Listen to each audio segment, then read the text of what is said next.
Why read? What are the reasons that we read? Well, when we're kids and we first learn how to read, two reasons for reading are promoted, and pretty much through our entire educational experience, schooling experience, whatever that looks like, usually it's these two reasons that are always given for the purposes of reading. The first one, which really is promoted very early on with board books and Dr. Seuss and other books like that, is entertainment.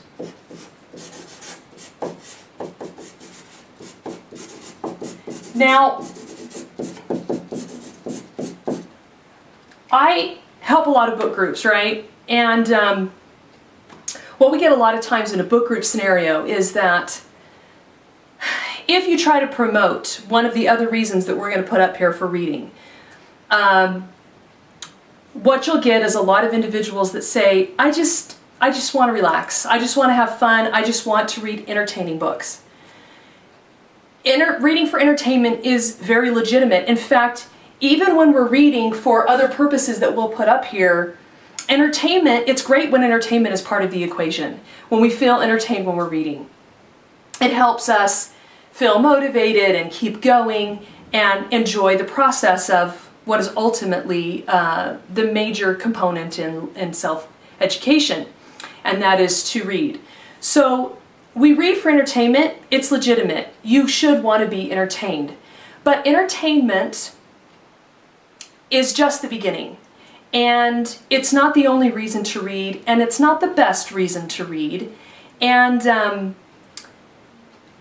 what we have to remember is that we're entertained all the time. We live in a world of affluence where there's movies and video games and amusement parks all around us, and much of our life is devoted to being entertained. And so even though it's best to work our way into greater capacity of reading through reading more entertaining material, it is sometimes just a mature and wise thing to do, to read things that aren't as entertaining as other things would be and aren't as easy as other things would be, because we want something higher and better and bigger than entertainment. And because of the dynamics of discussion and because of the principle of Socratic discussion, a book group can be one of the very best ways to learn, to grow, to facilitate all kinds of building relationships and building the self and building the mind and building the soul. And that's one of the miracles of a well-run book group. And so if we stay at the level of entertainment, if that's our highest goal, and if that's our only criteria for what we read, we're going to find out that we think that's what we want, but it kind of gets old. Because we're already spending so much time being entertained, and being in a book group, or even with your family, reading only books that entertain, keeps your reading at the entertainment level and does not allow you to go deeper in your thinking and discussion skills. So we want to remember that entertainment is important, legitimate, should be addressed, and should be a priority, but not the only priority when discussing what to read and why to read, especially. The second reason that we're told that we should read, especially throughout our schooling experience, is that we should read for information. Now, you could also say that this is reading for knowledge. This begins when we get into a school setting. So first we're reading, really without exception, maybe with the exception of like scripture, if families do scripture reading, 99% of the reading that goes on for children up to the ages of probably 6, 7, 8, when they're learning to read and increasing their reading capacity, is entertainment. And then as their schooling experience becomes more and more intensified, even in a homeschool environment or a private school, usually the parents or the teacher introduce the idea, now we need to read for information. We need to know things. We need to be smart. We need to expand our minds. We need to know what's out there in the world. And we're going to do that through reading for information. Two things happen when we're reading for information. For lots of people, it becomes, there's reading for information, bad. Right? Like I cannot tell you how many people that I talk to who cannot stop talking about how excited they are to get out of college because then they'll be done reading. That they don't like reading, that they're sick of reading. And honestly, almost without exception, the people that tell you that they love to read are people that read predominantly for entertainment. And that's why they love to read, because it's a different form of entertainment for them.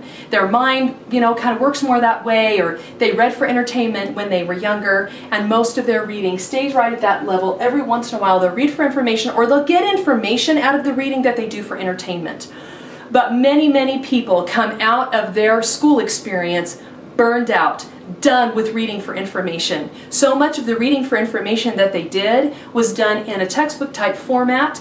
It was there was no self-choice, and there was no, there's a couple more points we're going to put here, and if reading for information is married to a couple of these other points, then reading for information can become good, seen as good and desired.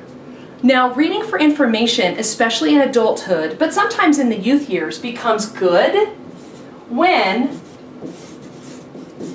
reading for information is bad when it's forced, right, through schooling.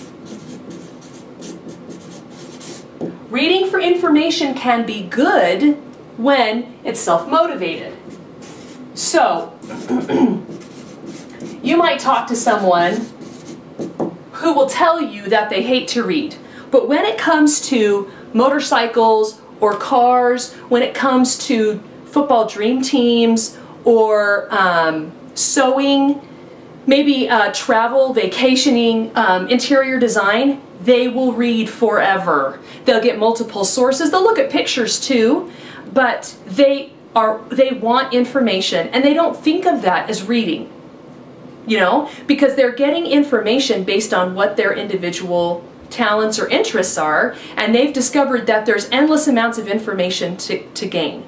I have one of my children in particular that disliked reading the very most, probably still does. It's not his default at all, but he, through reading for entertainment and increasing his vocabulary, came to enjoy reading, and then through encouragement and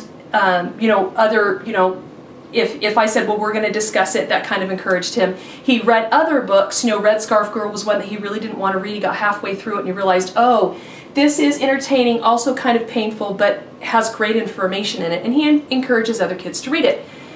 He is psycho about music. That's where the majority of his gifts lie.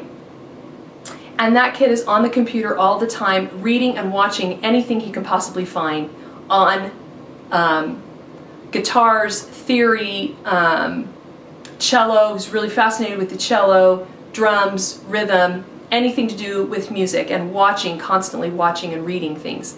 So now, gathering information is good for him. Reading is good if it's reading about music. So this is where a book group can move from entertainment to information, and they can decide together, what information would we really like to have? What would be good information we'd like to read about? Now, the other place where information as good happens is in, guess what? The self-help world, right? So if you're self-motivated, or if you're self-help, you've got pain, you've got a struggle, you've got a child you can't deal with, your marriage is struggling, you can't figure out your finances, you want to start a business, you want to landscape your yard, any of those kinds of self-help books. There's a huge section at any bookstore and the libraries, because we need information to help us in our lives somehow. It's not necessarily, it's seen as good because we want the information, not necessarily because we're on fire and excited about that thing, but because we want to try to fix something, we want to figure something out. So those are the two ways in which reading for information become good in many people's minds. And if you play off of that in your family or in your book group, it's very, very helpful to think, okay, what can we read for information that's in line with what people are excited about or what they're motivated to try to fix? So motivated or self-help, what they're passionate about. Now the third reason that people read, and this is kind of in line with the self-help, is self-improvement.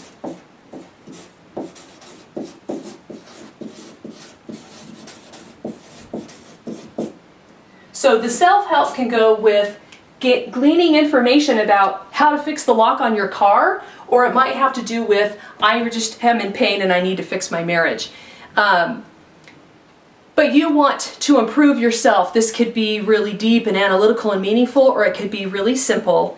But it's trying to find information that will actually make you a better person. When you're trying to find information in a self-help way to like repair something or gain a skill, that's reading for information. Reading for self-improvement is having a focus on how can I be better? What can I do to improve myself or my life or my marriage or my parenting, my family, my home? I really want to be better. I want to feel better about myself. I want to repair problems I have in my life. And this again can be a great motivation in a family, in a marriage, in a book group, to motivate people who aren't as excited about reading to want to read. And if you have, this is the hang up with this is the difficult thing about reading for self-improvement is what resources are the best. One of the reasons we're doing this blog, a lot of people have talked to me about, well, I put parenting in a blog search, in a Google search, and literally 100, 200, 300 books come up. I don't know how to choose. So the blog, this blog does some filtering for you, and you can look for the concept and principles, all the other things that we teach, to find books on self-improvement that will be the best books to help you improve. Now, the highest reason for reading goes right in line with what our mission statement is here at the Ten Boom Institute, and that is for truth. Now, I don't say that because I think that would be a great reason for you and I to read. I say that because after reading hundreds and hundreds of the greatest thinkers and philosophers that have ever lived, it's a common theme. They all say this. Maslow, we should unify the truth and the truth should be our only loyalty. Emerson said our lives are apprenticeship to the truth. Gandhi's autobiography subtitle is My Experiments with Truth. I could list hundreds, if we had the time, of individuals, great individuals who have changed the world for the better, who have said that they read and study for the purpose of discovering truth.